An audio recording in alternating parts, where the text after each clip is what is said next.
Okay, well, I hope this will link up quite nicely with what Joe's been saying. We've got to sort of leap on quite a few centuries. It would take many lectures and talks to fill in the bit from where Joe left off right up until where I'm going to start speaking from. So the bit that I'm doing really is a sort of overview of what we call, if you like, modern history, modern life. And I hope you'll probably see quite a lot of a reflection of what Joe's been saying in what I've been saying, pick up quite a lot of similarities in the philosophy in the Roman times reflected in the modern days. So we'll start the talk in a minute. I just want to say first that we accept a great deal of what we're told, especially if we don't regard it as specifically Christian. Much of what we do accept, politics, institutions, rules, and general laws of our nation and the philosophy of life actually stem from humanism, not from Christianity. So what we need to do really is to retrain our minds to first question the status quo and then think of what we can do as Christians to make changes.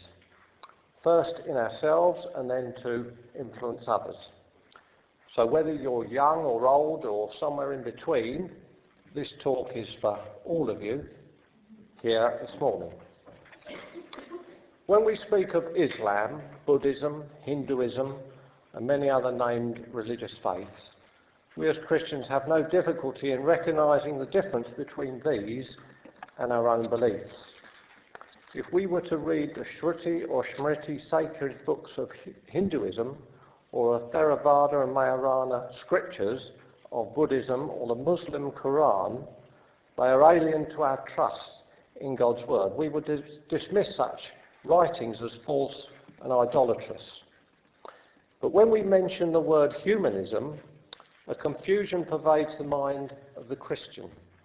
We can't quite identify what the word means or exactly what it stands for and how to recognise it. Okay, we accept that all these other religions are humanistic in that they are false, man-centred, with idolatry at the heart of it. But they're only one aspect of humanism. This is the easy bit. They say what they stand for and they don't pretend to be anything other than what they claim. Now humanism, or secular humanism, comes in many shades and forms. Like a chameleon, it changes to suit the conditions and environment it seeks to invade. I'm going to read from Ephesians. Paul writes this to the church in chapter 6, verses 10 to 18. He warns them, "Finally, my brethren, be strong in the Lord and in the power of his might. Put on the whole armour of God that you may be able to stand against the schemings of the devil. For we do not wrestle against flesh and blood, but against principalities, against powers, against the rulers of the darkness of this age, against spiritual hosts of wickedness in the heavenly places. Therefore take up the whole armour of God, that you may be able to withstand in the evil day, and having done all, to stand. Stand therefore, having girded your waist with truth, having put on the breastplate of righteousness, and having shod your feet with the preparation of the gospel of peace, above all taking the shield of faith, with which you will be able to quench all the fiery darts of the wicked one, and take the helmet of salvation and the sword of the Spirit, which is the word of God, praying always with all prayer and supplication in the Spirit, being watchful to this end with all perseverance and supplication for all the saints." The point being, without preaching a sermon on those verses, is that the devil is a schemer, a trickster and a liar. And unless we root ourselves in the Word of God, which is the sword of the Spirit, we will be taken in, because behind what may be presented as true, fair and right is a more sinister and less obvious agent at work. It's at this point that we need to examine the events of the last 220 years or so to begin to understand why we have arrived at the situation we find ourselves in today. In the latter years of the 18th century, throughout Europe, certain minds were developing humanism in a political and religious form which was about to burst onto the Western world scene at the time of the French Revolution, a time that history books in our schools tell us much about.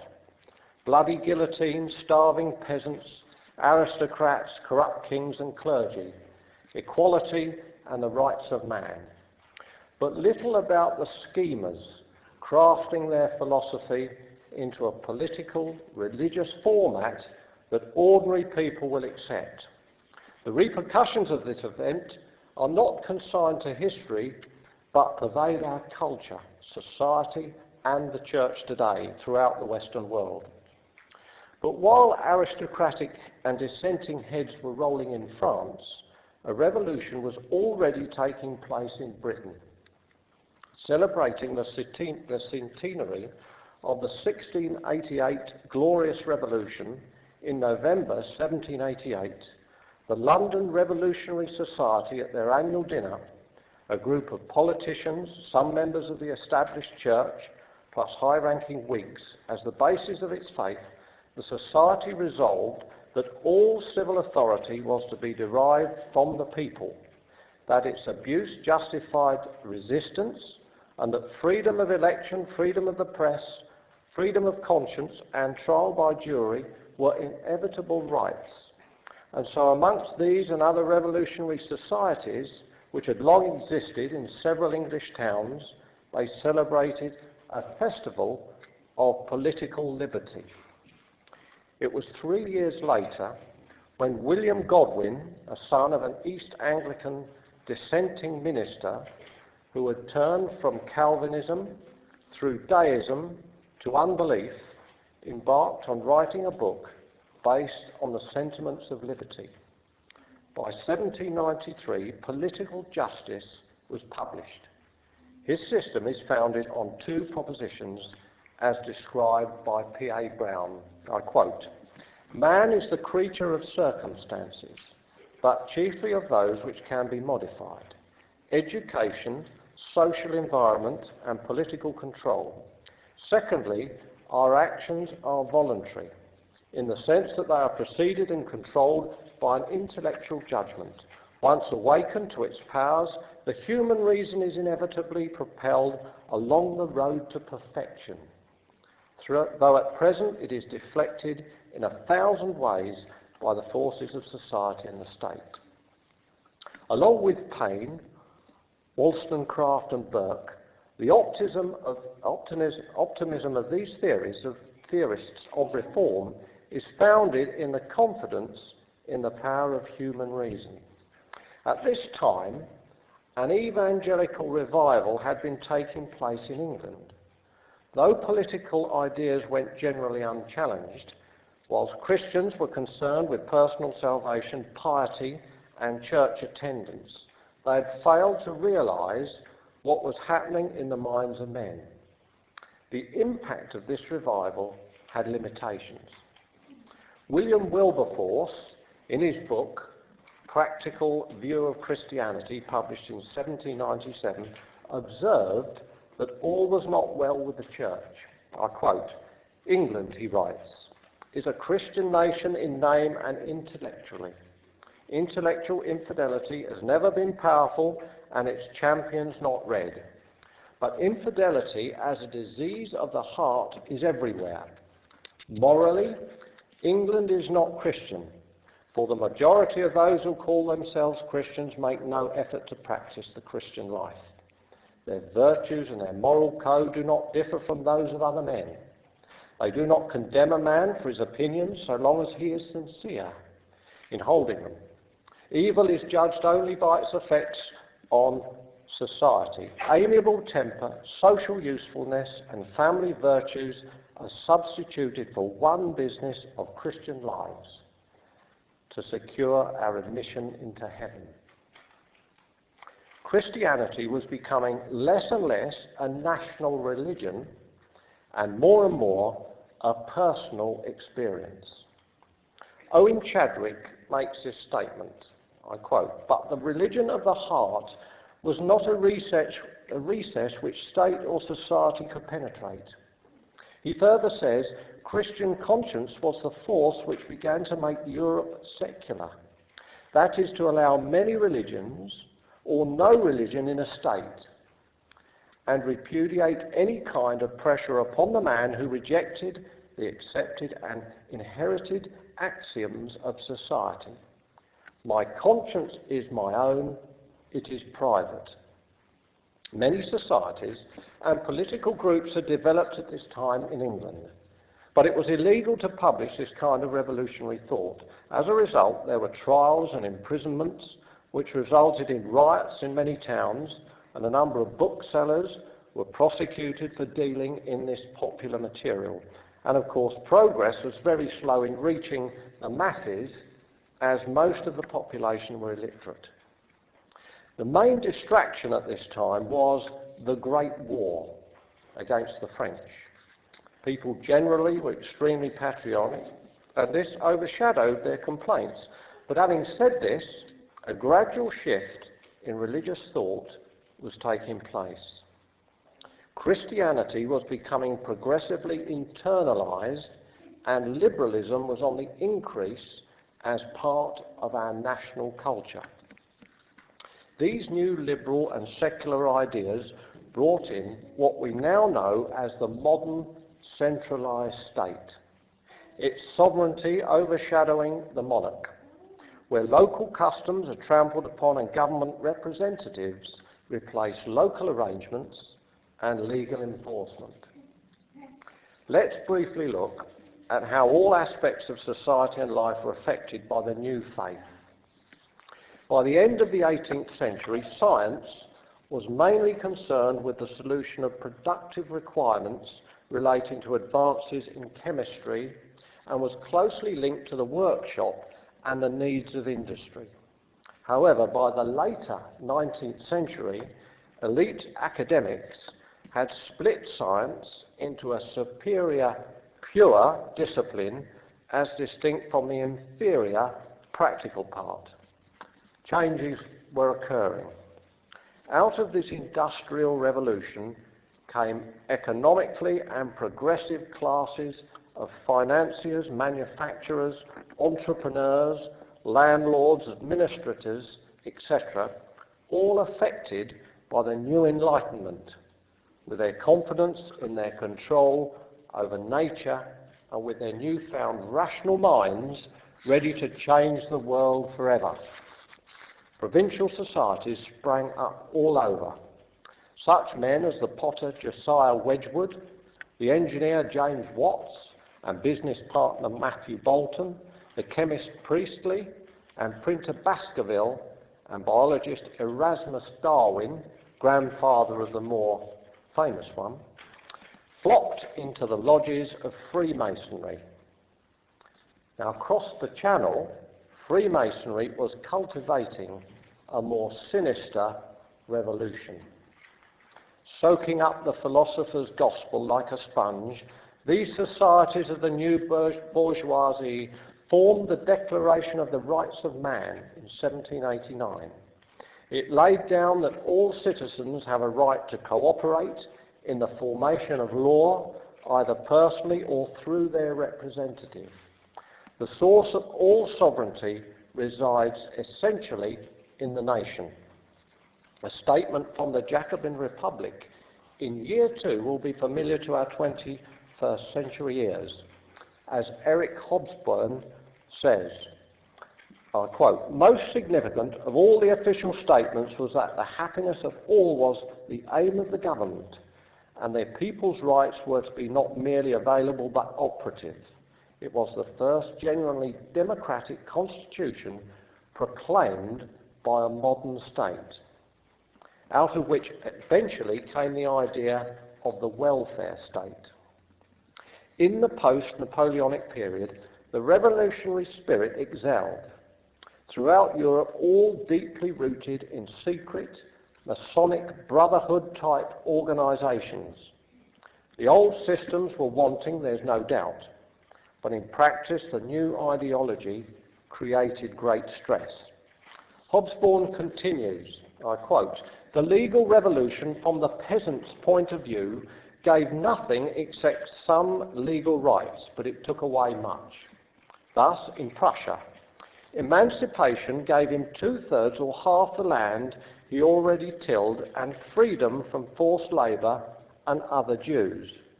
But it formally took away his right to collect or buy cheap fuel from the Lord's forests, his right in extreme poverty to ask the Lord's help in paying taxes, and his right to pasture animals in the Lord's forest. For the poor peasant, it seemed a distinctly hard bargain. The free land market meant that he probably had to sell his land.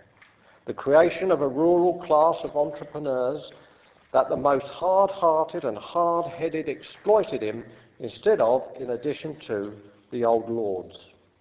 Altogether, the introduction of liberalism on the land was like some sort of silent bombardment which shattered the social structure he had always inhabited and left nothing in its place but the rich, a solitude called freedom."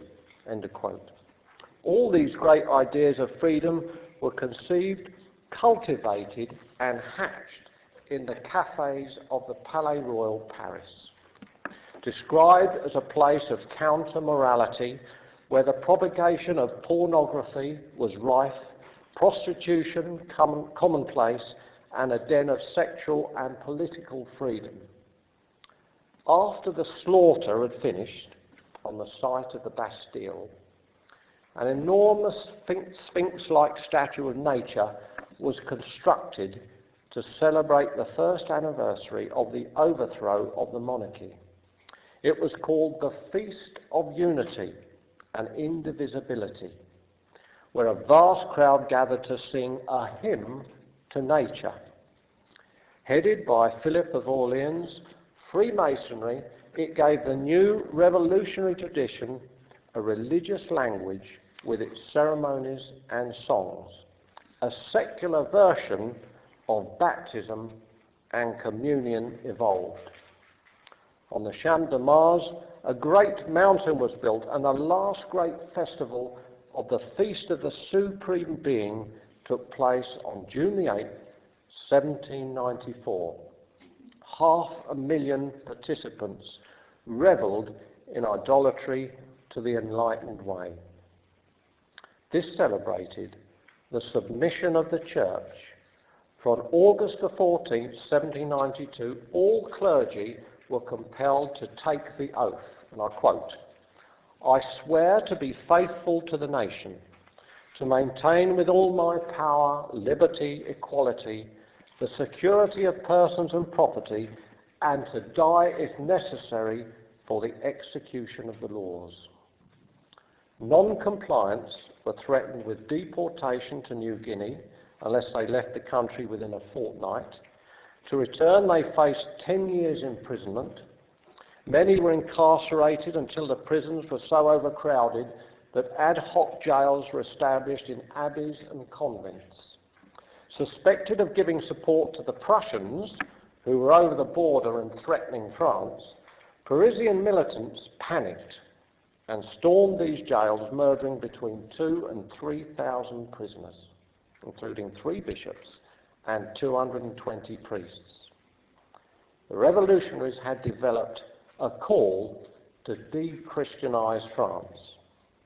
A new religion had been born. One such writer in favour of the change in the faith wrote, "How was the Christian religion established? By the preaching of the apostles of the gospel. How can we firmly establish the Constitution? By the mission of the apostles of liberty and equality. Each society should take charge of the neighbouring country districts. It is enough to send an enlightened and zealous patriot with instructions which he will adapt to the locality. He should also provide himself with a copy of the Declaration of Rights, the Constitution, the Almanach de Père Gérard by Collot de Harbois, a good tract against fanaticism, a good journal, and a good model of a pike. So armed missionaries of reason marched throughout Europe, spreading the message of liberty. So religious terminology became commonplace. It just transferred into a political context. In 1792, Mirabeau wrote that the Declaration of the Rights of Man has become a political gospel, and the French Constitution a religion for which people are prepared to die. Tens of thousands did die, those who did not comply, many tortured to death. We think of the French Revolution, incidentally, of sort of mainly the aristocrats being guillotined. Well, they were a relatively small number of people. In fact, tens and tens of thousands of people throughout France, ordinary working people, were murdered, tortured to death by the government. It's a fact, and there's not much said about it. And so the conditioning of the mind began. From preschool onwards, alternative catechisms were constructed through the implementation of educational programs. The idea, for example, of the Polytechnic or the modern university was first founded in France, 1795, which spread through Europe and eventually to Britain. So our modern university system is based, very much so, on the old French system, which was a projection, if you like, of the revolution and that kind of theory and thought. It was at this time attempts were made to provide theories of evolution. Les époques de la nature, pardon my French, 1778 by the zoologist Comte de Buffon, James Hutton's Theory of the Earth in 1795, and Erasmus Darwin's Zoomania in 1794 accelerated in the decade of the French Revolution. These new prophets of reason and light gloried in the new faith.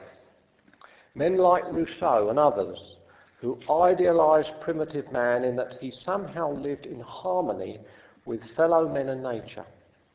Kant, in 1795, among his last writings, expressed his belief in the possibility of universal peace through a world federation of republics, which would renounce war. The word sociology was invented by Auguste Comte around 1830. By the 1840s, it was accepted amongst romantics of all kinds that the folk, that is, the pre-industrial peasant or craftsman, exemplified the uncorrupted virtues, and that is language, song, story and custom was the true repository of the soul of the people. The word folklore was an invention of this period, and to the socialist primitive society was a sort of model of utopia. One of the survivors of the terror, who kept his aristocratic head, was the idealist Saint-Simon, an early light of European central socialist planning, one of the ancestors of those today who desire global governance, world parliaments and world peace. He was described by some as an unhinged genius. Having achieved all he could, he decided to kill himself. And having fired 7 bullets into his own head, succeeded in being blind in only one eye. Unhinged, yes. Genius, I don't know quite about that one. So the free liberal state was now well established. National police forces were founded throughout Europe, the first being France in 1798. Christian pietists had little to counter the secularist faith. The new working classes saw the church as irrelevant. This comes to light in the British Religious Census of 1851. Secularisation was rapidly increasing, and by the end of the 19th century, through the new labour movements, they had been captured. The new science found itself in increasing conflict with the Bible. Books appeared denying the authenticity of Scripture and the divinity of Christ. Some, for example, like Lachmann's Novo Testamentum and David Strauss's Life of Jesus, numerous apologists for secular humanism appeared. One such was, as Chadwick explains, and I quote, "As early as 1767, the French materialist d'Holbach, on his attack upon Christianity, said, 'Religion is the art of making men drunk with enthusiasm, to prevent them thinking about the oppressions committed by their rulers.'" In the Halle Jahrbuch of 1841, Bruno Bar published an article on the Christian state and our age, where he contended for a state neutral in religion and with its laws dependent only upon the rights of man. Bar wished to demolish the idea of a Christian state, and in passing explained how the theological aspect of state order had an effect like opium in putting to sleep the instincts of men for freedom. There again, that no state could be emancipated unless everyone gave up religion.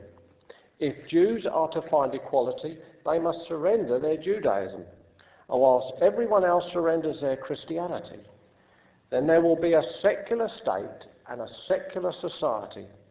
Bauer thought that if you make a state secular, it will follow that society is secular. End of quote. In the 1840s, public education systems were ushered in. Britain was yet to yield. In Europe, public railway systems were being planned. Larger judicial administration, civil service, tax collectors, yes, the bureaucrat was born to service and maintain an increasing government machine. The great creature needed food, and so the level of taxation increased in its many forms. By 1840, government expenditure in liberal Britain was 4 times as high as in autocratic Russia. With this social and political change, a new language was evolving. By the early 1800s, the phrase working class was born. A few years later, the word socialism appears. A champion of the cause came Robert Owen. Between 1820 and 1850, the British movement created a dense network of institutions for working class, self-education and political education. For example, Owenite halls of science. By 1850, there were 700 of them. And in 1840, the first documented use of the word communism in a German newspaper appeared. The Western world was being prepared for Charles Darwin. Church agencies were taken over by secular ones, particularly in education and in welfare.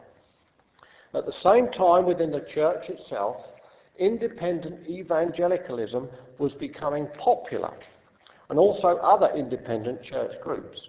In 1851, about half the Protestant worshippers in England and Wales attended services other than those of the established church.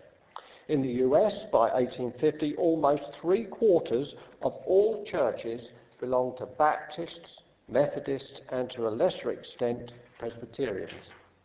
Revivalism of the previous century led to the expansion of Protestant dissent. They then perpetuated a trend for Christians to become more inward-looking, and a kind of retreatist mentality began to set in. The world was out there, leave it well alone. According to the 1851 religious census, 5 million out of a population of 18 million did not attend church services, and those conspicuously absent were the urban working class.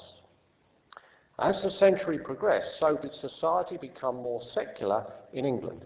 Chadwick again makes this point, and I quote, "The working man was going to become a standard bearer of social progress. He was going to be less idealised than Marx sometimes imagined, but through him lay the road towards a classless society, or at least non-hierarchical society, in the sense of relentless of relentless march towards the light, which Marxism gave him, he was to have little or no sense of using the churches. His attitude to religion might be friendly, or favourable, or hostile. Religion he could use, churches he hardly felt that he could use. The social movement of the 19th century would drive a wedge between religion and the traditional societies which religion enshrined and created. End of quote. More anti-Christian books on bookstalls began to appear. And where once the church supplied teachers in the community, a new teaching profession began to establish itself. The word evolution became part of the English vocabulary.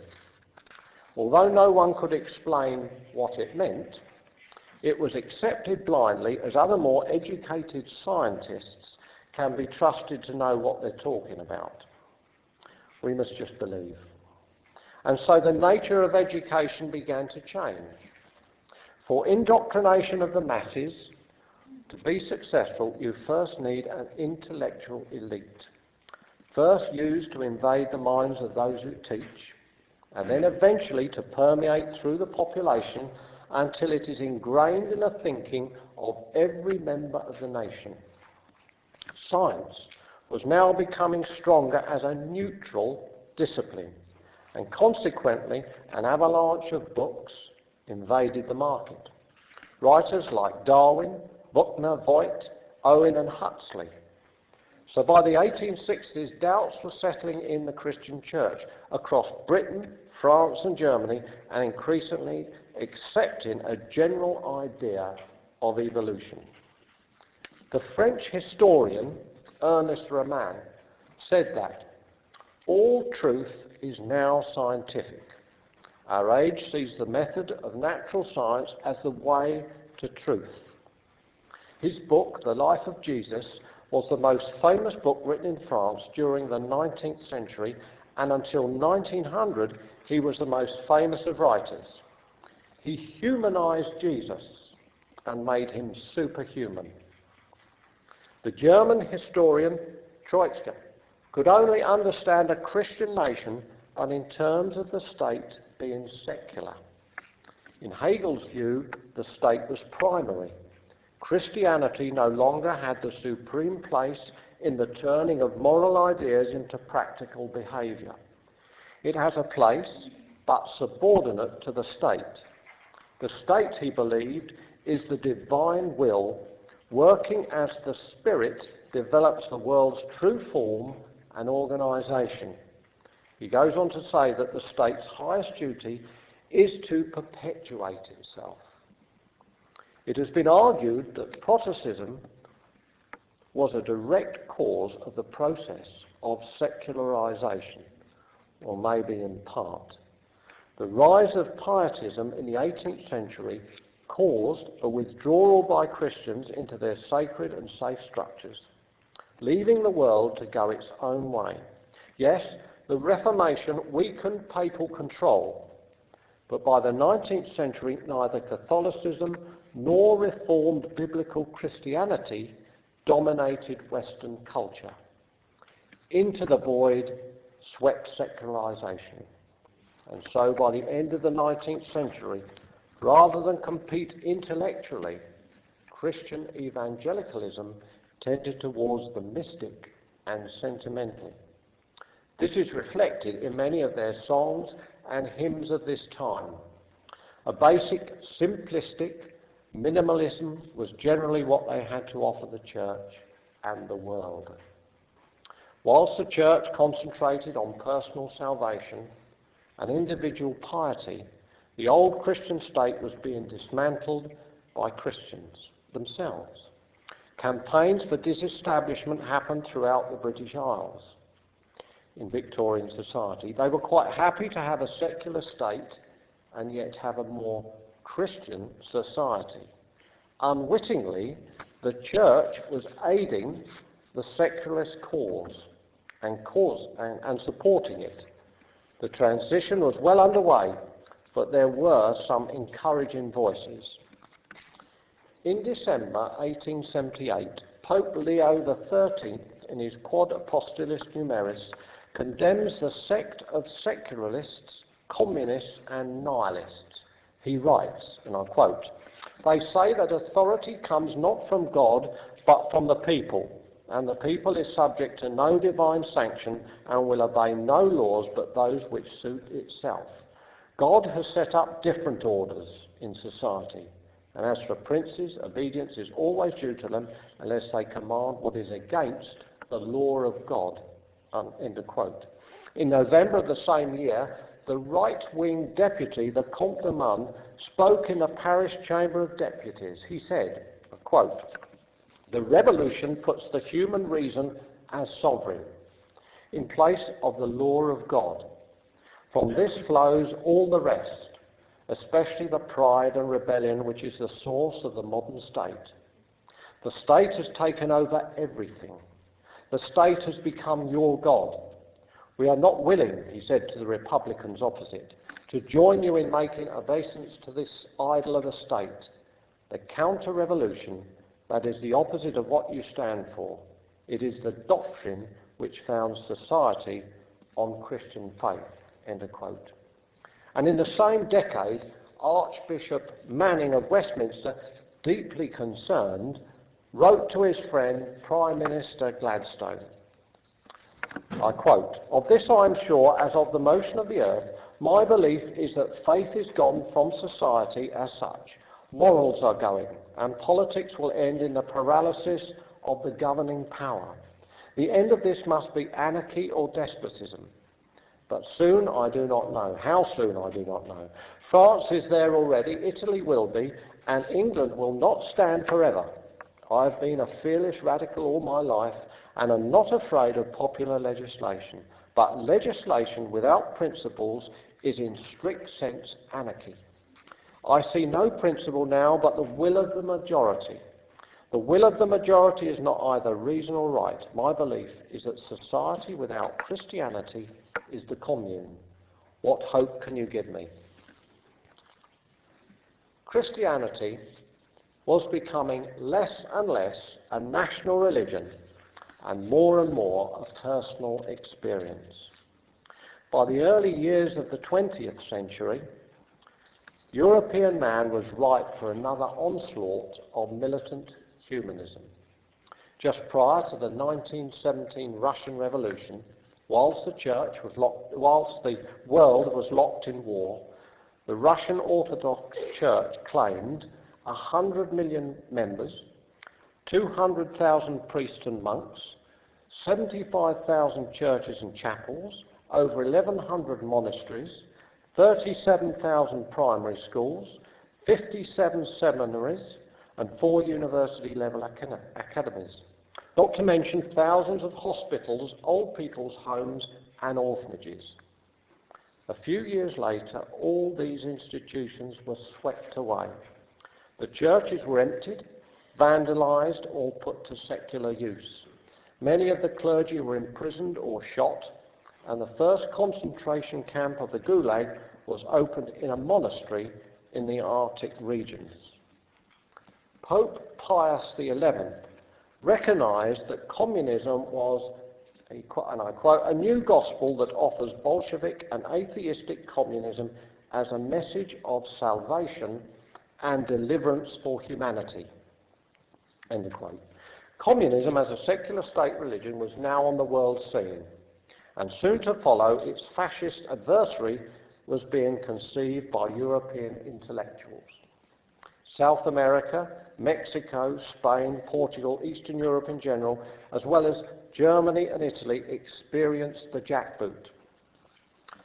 Mussolini stated this, and I quote, he said, "Fascism is not only a party, it is a regime. It is not only a regime, but a faith. It is not only a faith, but a religion that is conquering the labouring masses of the Italian people." End of quote.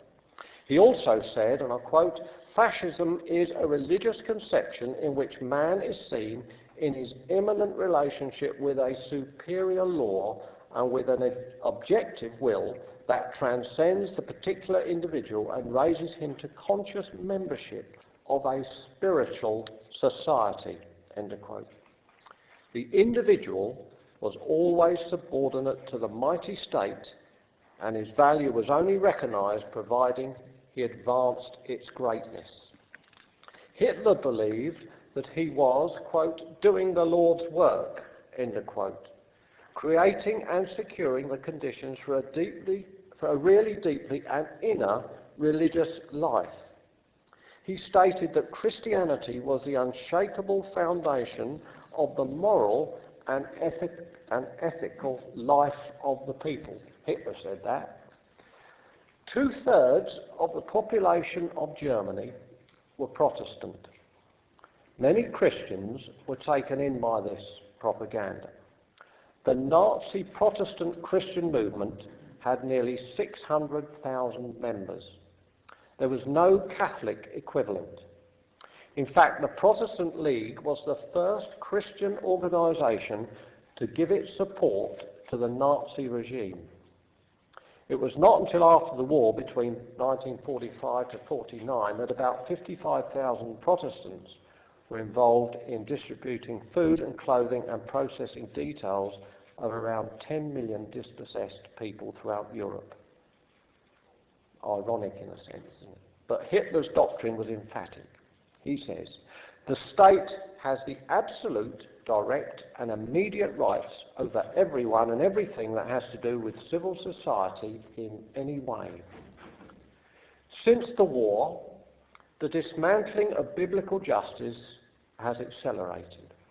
Everything evil has increased.